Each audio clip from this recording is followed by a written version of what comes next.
Good evening, everyone. Welcome to Windows on the World. We've done some great shows recently. Check out the one previous to this, which was actually last night. The Heretics of London, the Smithfield Martyrs.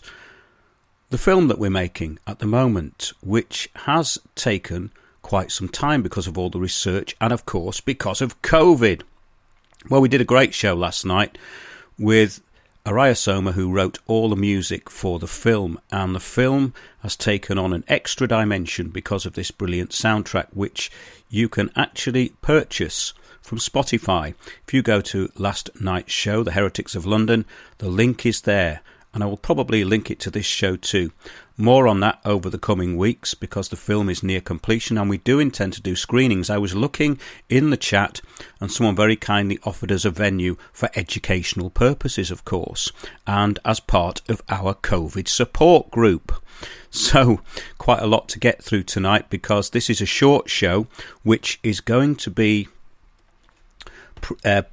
actually followed by a show including Jerry Marzinski and special guest Martin Houston.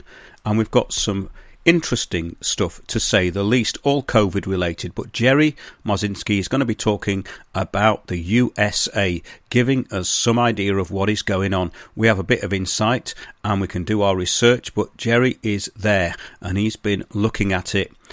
Jerry, of course, is a regular contributor to the show. Look at our recent show, Negative Entities, the Presence of Other Worlds. Jerry is a registered psychiatric practitioner who is now retired, and he spills the beans on the psychiatric profession. So do check out his website, jerrymarzinski.com. But tonight I'm going to get into what's happening in the UK first in this short show. And last week I did have a look around central London. What an eerie place it now is. All businesses closed apart from a few coffee shops which are staying open just to serve people through little hatches. But it's very dark and there's nothing really going on there. Absolutely, well, let's say it's completely different than I've ever seen it before. It is very much like a movie set. And there's just a few police cars there checking the occasional business vehicle. I'm getting some kind of interference in my ears here. So what I'm going to do is I'm going to turn this down. I think it's something to do. Oh, it is. I'm getting the bleeps from the chat. Hello, everybody in chat. I don't know why this is, but I'm starting to get these bleeps coming through. And I've put never play the bleeps, so I don't know why that's happening. So I'm going to get rid of that for now. I'm going to look at that in a little while. Often the best thing about chat is looking at it afterwards, because a lot of the stuff that's in chat actually does not bear any relevance to what we are actually talking about on the show. So that's something which is very apparent when I read over it a few hours later usually. So tonight, the hive minders are self-censoring for the common good. The hive minders, the communitarians, and if you don't know what communitarianism is, well, just listen to our last show because it's all in there. The last show we did with Richard Willits, I forgot to tell you that, didn't I? Yeah, because I've just put it into chat. So I've still got these beeps coming in through my headphones, you see, getting a bit distracted, but Yes, I did a interview with Richard Willits all about communitarianism, and it's at the Glitch in the Code YouTube channel and BitChute. So it's on BitChute and also YouTube.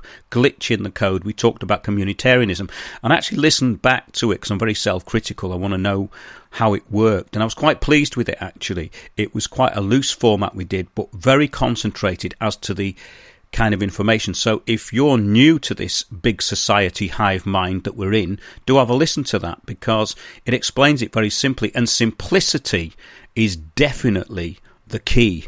We really do need simplicity. But yes, the hive minders really do have a common aim, basically to stifle everything which gets in the way and exposes narrow-minded hypocrisy. There's a lot of that around, isn't there? Narrow-minded hypocrisy. I've never seen so much, because that's all part of this huge hive mind that we're being mentored into, the hive mind that we're not allowed to be outside of unless we get deemed as hateful, conspiracy theorists or right-wing. And this is usually in the response to a fact, which makes it even more postmodern. But we are actually in the post-truth world. But the special needs of the terminally blinkered, well, knows no bounds. That's all I can say. Well, they know no facts either, only opinions. Did you see recently, this week, Jack Dorsey was exposed? That's Jack Dorsey, the founder, allegedly, of Twitter. He was exposed along with the community dictatorship of basically what's going on inside Twitter. He was saying that Trump's account was to be targeted, and of course anything that went along with it would be targeted, and we find that on all these platforms like Facebook. They're all part of the big communitarian hive mind. Last week I had a post removed. That was actually the interview I was talking about with Richard Willits. I posted it into a couple of groups. I don't usually bother doing that because we don't get much traction on Facebook.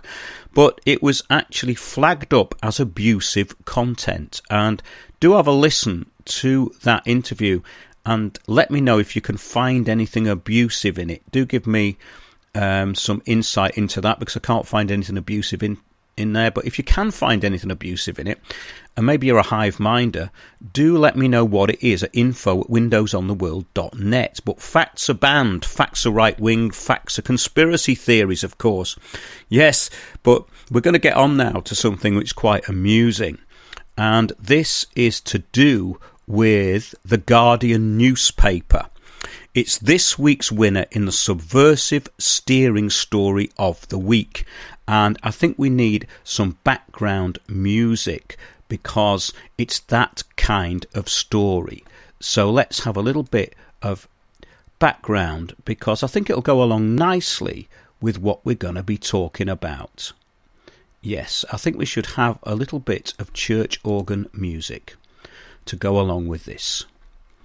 So let's get into this. This is from the UK Guardian this week. COVID vaccine jabs accompanied by organ music at Salisbury Cathedral. 800-year-old building becomes temporary vaccination centre for priority patients invited by GPs. Soothing organ music was played as hundreds of people over 80 years old received COVID jabs in what must be the UK's most spectacular and historic vaccination centre, Salisbury Cathedral. Louis Godwin, 95, a former RAF flight sergeant, gave a thumbs up after being vaccinated in the cathedral, which dates back more than 800 years. Now, what sort of person is this? Does this person exist? Does this Louis Godwin actually exist, or is he a useful idiot? Well, either one or the other, but it makes me wonder how people like this have survived for so long. He described receiving the Pfizer-BioNTech jab as absolutely marvellous. He said, "I've had many jabs in my time, especially in the RAF," he said. "After the war, I was sent to Egypt and I had a couple of jabs which knocked me over for a week." You'd think he'd have learnt his lesson, wouldn't you? But of course, it's compulsory in the RAF. In fact, as an aside, I think that the vaccination schedule in the RAF and of course the Army especially in the RAF, when people go to different countries, that accumulation of toxicity actually does shorten their lifespan. But that makes me rather suspicious as to why this person's still alive at the age of 95. However, let's carry on. This one, the doctor said to me, well, I can't even understand it. He says, oh yeah, he says, well, that's done. And I thought he hadn't started, so it's no trouble at all and no pain, says Mr. Godwin. Godwin said the coronavirus pandemic had meant he was unable to see his family, but that he had been using FaceTime and Zoom to keep in touch. He said, this is a terrible virus, and I would suggest that the vaccine is nothing. You don't feel a thing.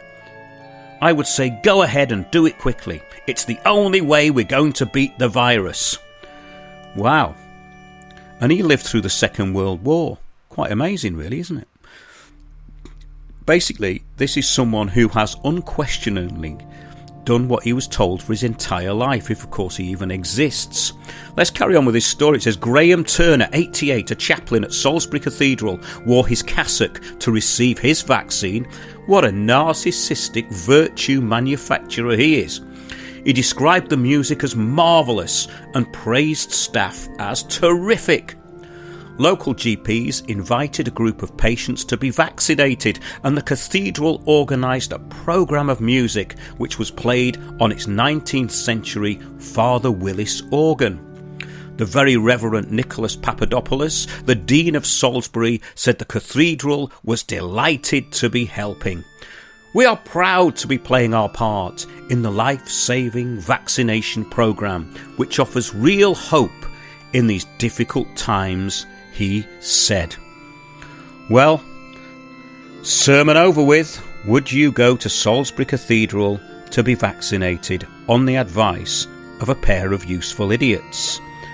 In 1969, Dr. Richard Day did actually say that the churches would help in subverting everything to the new normal. In other words, the new system. And it does appear that that is the case. There seems to be no shortage of useful idiots. And of course, some of these, I think, are indeed fictional entities. But yes, central London is the dead zone. It's now pre and it could be even post-apocalypse when you go down there. I took some photographs last week and it is incredibly shocking. Never seen anything like it. When you walk down the alleyway near Wyndham's Theatre and it's absolutely deserted, Sheiky's restaurant closed down, and I've never ever walked down there, and I've walked down there at many times of day, including between midnight and 4 a.m.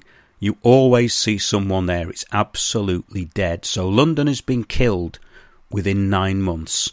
And according to the UK steering group, which is masquerading as a government, there could be another 9 months of this to go, of course, because this is the Great Reset, the Fourth Industrial Revolution. Yes, the dead zone, central London. After the desertification of London's businesses, though, what next? Those bankrupted businesses will sacrifice their premises for the common good.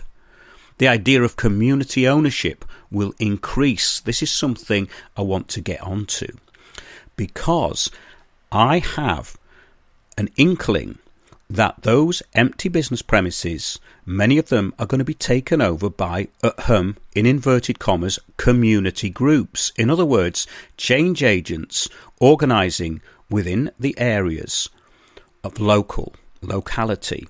Oh, remember intentionality, remember the big society, remember all those groups that are under umbrellas now, like Power to Change, which are community groups run by community organisers, which take over the narrative of public opinion. I think we're going to be seeing a lot more of them, and a lot of those businesses that are going to have empty premises. The councils are going to be pressured, and not too pressured really, because they're obviously part of the plan.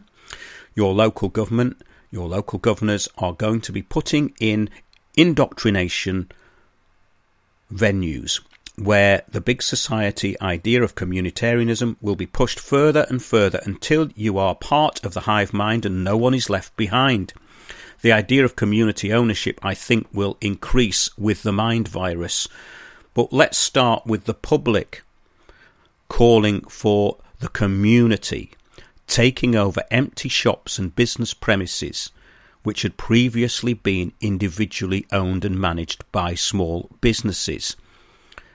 This will be done by property developers and management, along with the big society groups and their agents of change. Now, recently, we did a show called COVID Protest Social Engineers.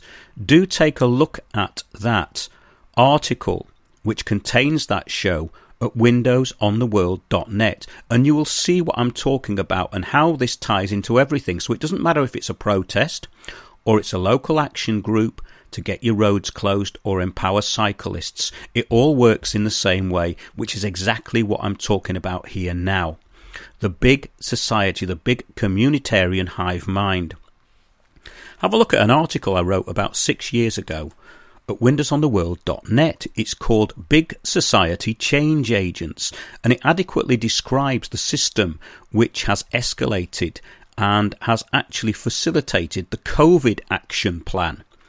The likes of Unlimited and Crown Agents and Power to Change, I heard about them recently, and these names keep cropping up all the time when you look into the world of the big society and the change agents. This was previously done by community-created groups, and that is the way it will be done in the future. But when you read articles like this one in The Guardian, you realise that this communitarian ideology has gotten into the whole of society. So you have the young and the very old all being communitarian, all virtue signalling about getting the vaccine, and all being as loud and vibrant and diverse and resilient as possible while they're doing it.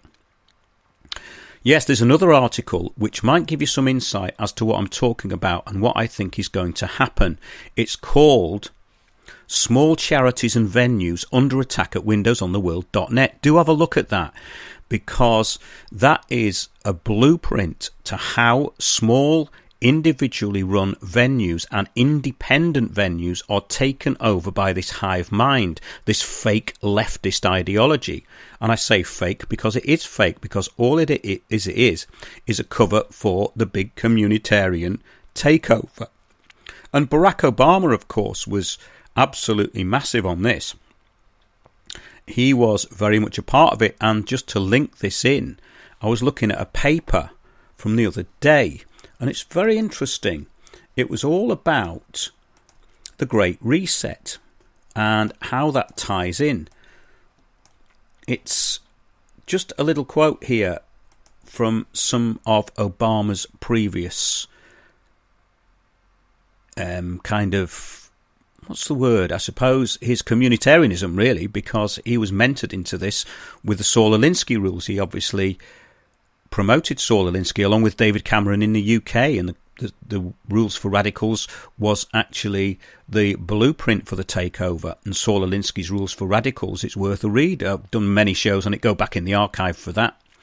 But according to Obama, the community and the government would help business owners build their companies, implying that as a business owner, you don't really fully own your own company. It is co-owned by everyone. This is the way that the community takeover, or what they call community assets, will be taken over. It could be your business, it could be your local venue. And that's the new way the public have been taught to think. In other words, that the common good means that your individual rights of ownership are usurped by the community. It's not a community, of course, because they're not people you know. They're people who masquerade as a community under the totalitarian takeover of everything. But the UK is absolutely full on with this ideology, absolutely full on with it. And it's something I've noticed in the past few years more than any other time, because it's now at a stage where everybody seems to have been mentored into it, apart from those who can still think for themselves. So that is really the new normal. The new normal is communitarianism. And I'm finding that wherever I look, I'm seeing the template even more and more than I used to. I used to see it all over the place because obviously I'd researched it, but now it's completely obvious. So the rights of the fake and invisible community deny facts and will continue as the new normal. But conversely, manifestations of individual power, popularity and prestige will be frowned upon. I wonder who said that. Well, actually, it was Klaus Schwab of the World Economic Forum, who talks about communitarian ideals in his book, The Great Reset. The book, COVID-19, The Great Reset, is one of the manifestos of the modern communitarian movement now. The book was written basically for corruptible and gullible government officials and greedy but submissive and gullible company executives who are all part of this. The new normal, businesses and corporations should thrive. That's what this is all about. The new normal means the big corporations will survive. The small businessman goes out of business. And it is the obligation of governments to make this happen under the Great Reset. The book was not written for individual citizens. That's the COVID-19 Great Reset by Klaus Schwab. It was actually written for the change agents who are going to take over the narrative of public opinion, and of course the mega corporations who are going to enforce it, and the World Bank who enforces it on the governments of the world. But just to finish off, the modern communitarian movement is really headed by Amitai Etzioni and Klaus Schwab. Have a look at communitarianism at windowsontheworld.net. There's many articles on that, and very simplified articles as well, which I think is the way to deal with this, because we're looking at a very simple template. There's nothing complicated about what's going on here. But yeah, it's not a sheer coincidence that the United Nations Agenda 2030 Sustainable Development Goals perfectly align with the World Economic Forum's Great Reset and, of course, their Fourth Industrial Revolution agenda. And, of course, this was planned long before the World Health Organization declared a global pandemic on March the 11th, 2020. That was the very same day the World Economic Forum officially launched its Great Reset through its preposterous COVID-19 action platform. Go and have a look, read it and weep, weforum.org. But to achieve a more communitarian political landscape worldwide, Amitai Etzioni, is the sort of granddaddy of communitarianism, suggests that we create an enhanced United Nations. What does he mean by that? Well, according to him, he doesn't really expand on that, which is unusual for Mr. Etzioni, because he usually expands on pretty much everything he says within the limited framework of communitarianism, of course. But in a nutshell, it would mean that by 2030 the UN would be given more undemocratic power over national and global political policies that would automatically be aligned with the World Economic Forum's undemocratic power over trade, industry and capital, and that also, of course, would be aligned with the World Bank, of course the BIS and the IMF, and its world finance and banking dictatorship, which is where it gets into the Chinese government's Communitarian Belt and Road Initiative, which is really the model. The Chinese model is the model for the UK. We're going to have a little break now, and I'm going to be back with Jerry Marzinski and Martin Houston in about 5 minutes' time. So join us at windowsontheworld.net after this podcast. And if you're listening to this at any time, apart from now, which is Sunday, then that live stream will be directly after this one in our archive, which will be on YouTube while it's still there. But please subscribe to us on Spreaker at windowsontheworld.net/live shows, because I don't know how long we're going to be on YouTube for. But see you in a couple of minutes on the live stream. So follow that from this show to the next. Thanks a lot, everybody, and see you in a short while.